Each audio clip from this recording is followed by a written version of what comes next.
Alright, so the Armsweek event has just gone live in Destiny 2. This is the new weapon-focused event that's going to be available for the next week. So basically, it will expire on the 5th of August. That's when Solstice will start as well. But while it's here, we can obtain the new hand cannon, the Phoneutria Fera, as well as the Ribbontail trace rifle. And we'll talk about those weapons briefly, but also some wild mods that we can install onto hand cannons this week, which have some pretty crazy effects. Plus, there are high tiers and holofoil versions of these weapons which can be obtained while the event is active. So we're going to talk about all of it, how the event actually works, how you can make progress, and a general roundup of what to do. So if you find the video helpful today, a rating really does help me out on the channel, but otherwise now, let's get into it. Initially, when Armsweek goes live, you'll sign in and Ada 1 will be in the shooting range and she'll have a handful of quests that we can pick up in order to make progress with this event. All of the quests require objectives to be completed with hand cannons, so I don't even remember all of the objectives, but it's basically make kills, multi-kills, precision kills.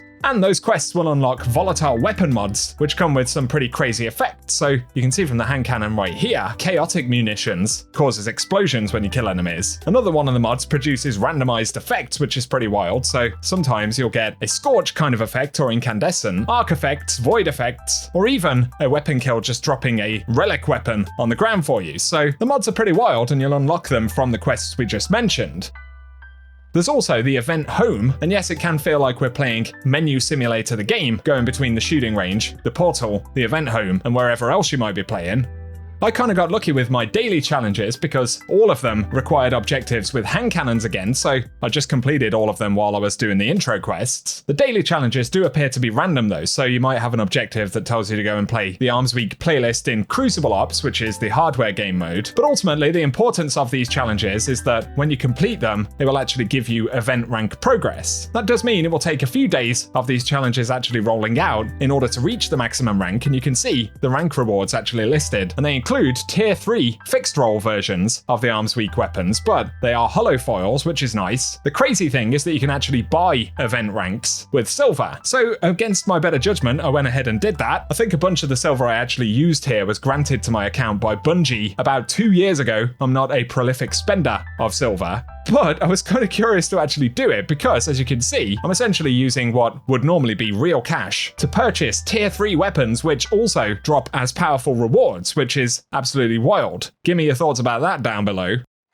So we've covered the quests, we've covered the crazy mods, the daily and weekly challenges, which will give you event rank progress. The only other thing to be aware of is combat telemetry, which is the currency for this event. This will drop at the end of activity completions, and we can use it to purchase Armsweek engrams, which do have chances at dropping holofoil weapons, and of course, random rolls of the featured weapons this time around. We earn combat telemetry by completing portal activities. I actually did the solo caldera farm in solo ops, as it's one of the fastest ways. Of course, lots of folks have been using that for power leveling, and yes, it appears to apply here. A solo ops completion will drop 25 of the combat telemetry. I think actually playing the hardware game mode, which is featured for Armsweek, will only drop 15 according to my friend Profane. So for the moment, it's looking like one of the most efficient ways will be farming solo ops activities. Indeed, Caldera is very, very fast. It's possible that you might get more dropped by completing pinnacle ops and things like that. So if you're progressing through the event organically, worth checking out all the different activities as you continue making progress on the power grind and stuff like that.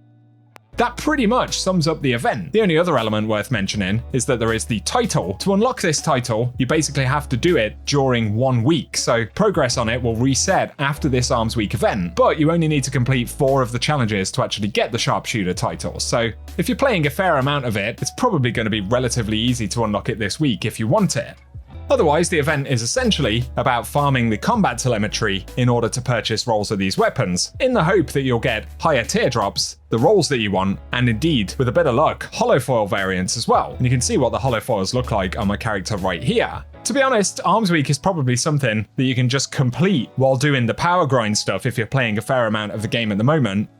I don't think there's necessarily any crazy rush, with the exception of trying to get the rolls that you want. If you are curious about what the trace rifle and the hand cannon can roll, I'll run a clip from my previous video here, just to make it easier for folks, that features all the rolls. So there we go, that is Armsweek essentially. I'm sorry that I bought the ranks, I couldn't help myself. At least it confirms that you can basically buy powerful tier 3 rewards with silver now in Destiny in one form or another. Ultimately, I don't think that's a good thing personally, but you'll have to let me know what you think about it down below. If you've enjoyed the video though, a rating really does help us out on the channel, and here are the rolls for both the hand cannon and the trace rifle.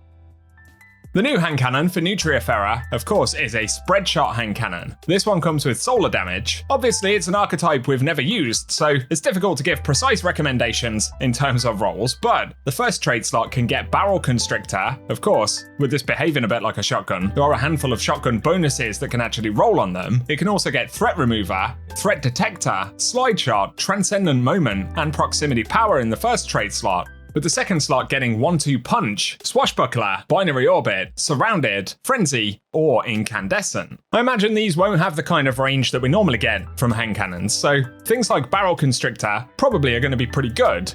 It'll also be interesting to try perks like Threat Remover and Proximity Power, where when targets are nearby, final blows grant bonus melee stat, as obviously there will be pairings there with things like 1-2 Punch and Swashbuckler, so a couple of potentially interesting combos on that front, and obviously Proximity Power with Surrounded could be pretty interesting too. In terms of second slot bonuses, I can't say that I've used Binary Orbit all that much, you'll have to give me your thoughts below, but there are the other damage bonuses like Frenzy, or of course Incandescent if you like the sound of that.